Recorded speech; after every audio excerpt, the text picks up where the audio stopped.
Shalom, bien-aimés dans le Seigneur. Nous sommes dans la joie de commencer une nouvelle semaine. Et la semaine passée, malheureusement, nous n'avons pas pu diffuser ou nous n'avons pas pu publier les méditations, étant donné que nous étions dans une zone du pays, une province où la connexion n'était pas bonne et nous n'avons malheureusement pas pu diffuser les méditations.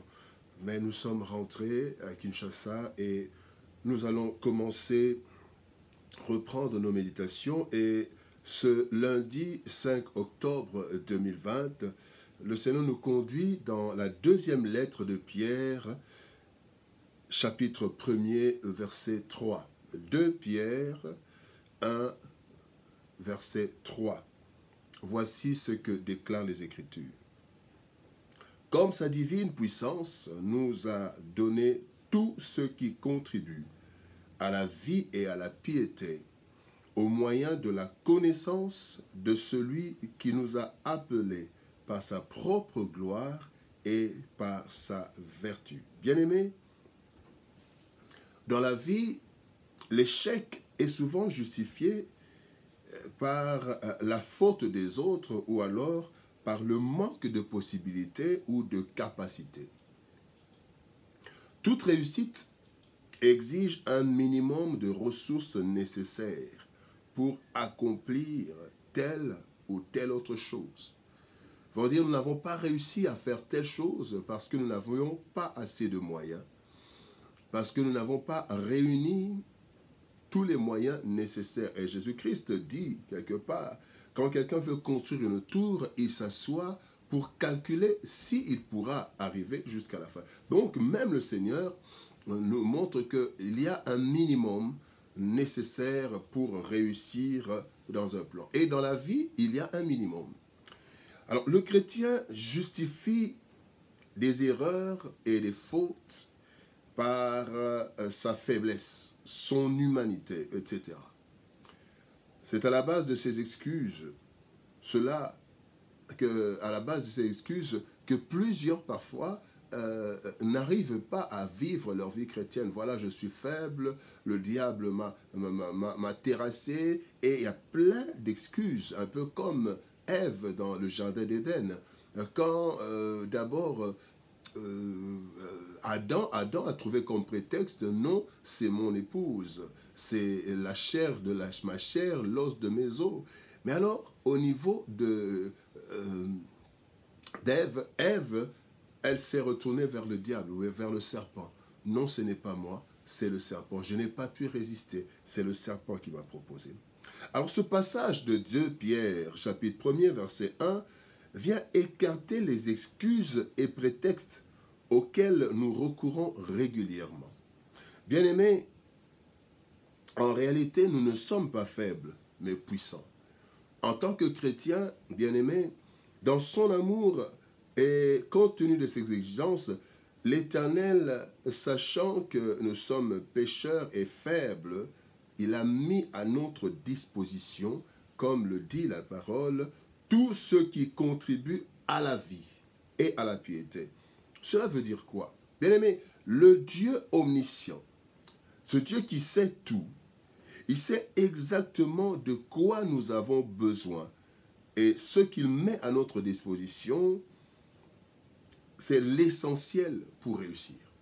Donc le chrétien a l'essentiel pour réussir. Ce n'est pas qu'on lui a donné l'argent, ce n'est pas qu'on lui a donné des postes, mais nous avons l'essentiel pour réussir. Déjà Dieu, en tant que chrétien, Dieu a mis ça en nous. Il dit par exemple à Gédéon, ça c'est dans l'Ancien Testament, là où même le Saint-Esprit n'était pas encore en homme, mais il dit à Gédéon, va avec la force que tu as, sachant qu'en Gédéon, il avait déjà mis une force que peut-être Gédéon ignorait. Bien-aimé, ce qui contribue à la vie, cela veut dire quoi? C'est le minimum vital et cela dépend d'une personne à une autre. Bien-aimé, Dieu a créé l'homme et l'homme, devant les difficultés, l'homme a créé des choses, il a bâti des maisons, il a fait des choses. Mais au début, l'homme n'avait pas cet argent pour bâtir. L'homme s'est battu avec une certaine force qu'il avait déjà en lui. Mais maintenant, nous, en tant que chrétiens, la Bible dit que Dieu nous a donné tout ce qui contribue à la vie. Donc avec notre intelligence, avec ce qu'il y a en nous, avec l'esprit qu'il y a en nous, bien aimés, nous avons le minimum nécessaire pour réussir.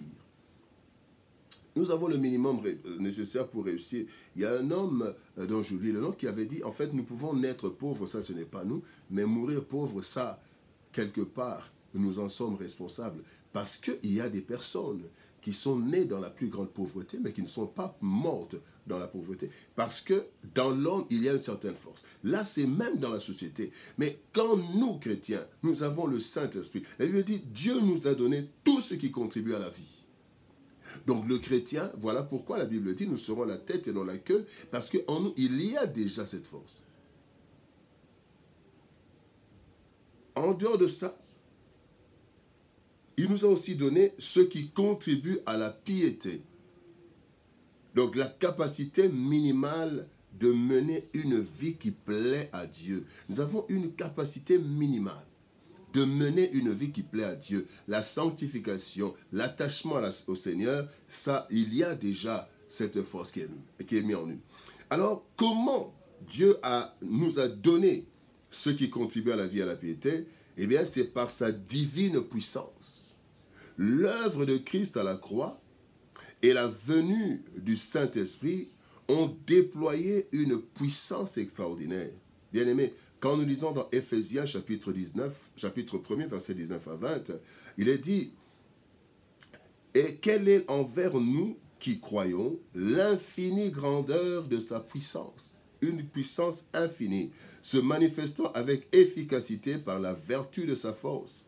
Il l'a déployé en Christ en le ressuscitant des morts et en le faisant asseoir à sa droite dans les lieux célestes. » Ici, bien aimé, la Bible est en train de nous dire que la force que Dieu nous a donnée, la puissance qui agit en nous, c'est la même puissance qui avait ressuscité Jésus-Christ des morts. Donc elle est là latente, elle n'attend que à produire ses effets. Et Paul est en train de dire qu'il prie afin que les chrétiens comprennent quelle est l'infinie grandeur de la puissance qu'il nous a donnée. Donc, bien aimés, nous sommes puissants.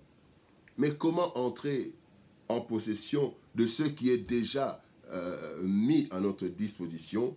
Eh bien, cela que nous voyons toujours dans ce passage, il est dit, comme sa divine puissance nous a donné tout ce qui contribue à la vie et à la piété au moyen de la connaissance de celui qui nous a appelés par sa propre gloire. C'est par la connaissance de Dieu, pour entrer en possession de ce qui contribue déjà à notre bonheur. Bien-aimé, ce don complet, il y a la part de l'homme, au moyen de la connaissance du Seigneur. Bien-aimé, la connaissance, c'est la clé. Bien-aimé, quand quelqu'un connaît ses capacités, eh bien, il a beaucoup de choses à faire. Quand quelqu'un connaît, il a la connaissance qu'il a acquise, ou une connaissance déjà qu'il a en lui, eh bien, cet homme va mettre, en fait, ce qu'il a en lui, il le met en œuvre pour accomplir telle ou telle chose.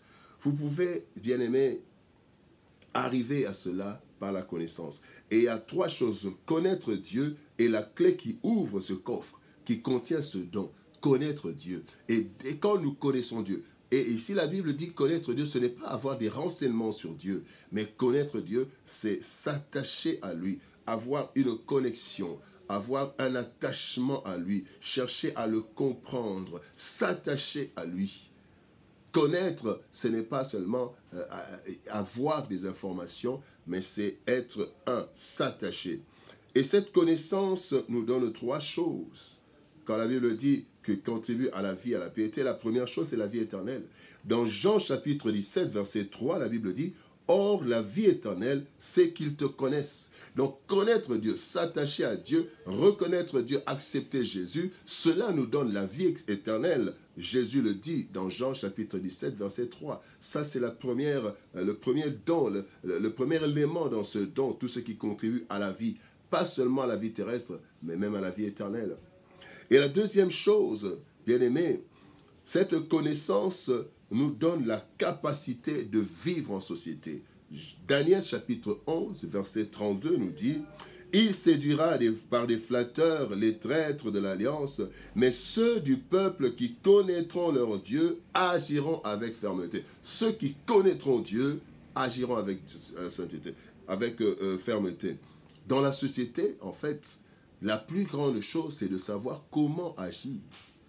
Comment agir face aux hommes dans cette société. Et ceux qui connaîtront leur Dieu agiront avec fermeté. Devant la corruption, devant les choses de ce monde, celui qui connaît Dieu va agir avec fermeté, pas tâtonnement, mais avec fermeté. Et la troisième chose, c'est quand nous connaissons Dieu, cela contribue, cela nous donne la capacité de vivre notre vie chrétienne. Jean chapitre 10, verset 4 et verset 14. Verset 4 dit « Lorsqu'il a fait sortir toutes ses propres brebis, le bon berger marche devant elles et les brebis le suivent parce qu'elles connaissent sa voix. » Connaître la voix du Seigneur Jésus, le bon berger, pour le suivre. Et verset 14, « Je connais mes brebis et elles me connaissent. » Bien-aimés, quand nous connaissons Dieu, c'est là le secret de la vie chrétienne bénie, de la vie de piété.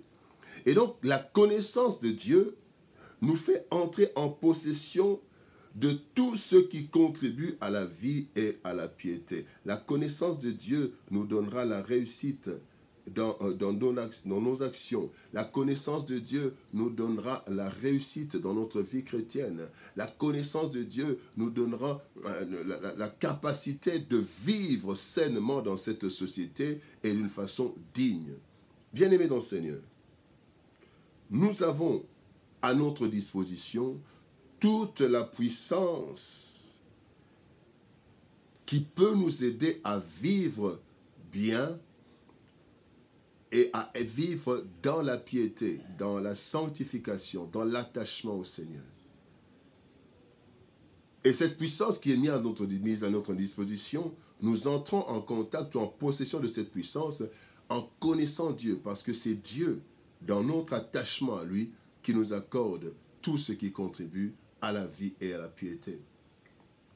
Une vie de méditation, une vie de prière, une vie d'attachement au Seigneur, chercher à connaître Dieu, nous ouvre la porte de la maison ou du magasin où sont placés tout ce qui contribue à notre vie et à la piété.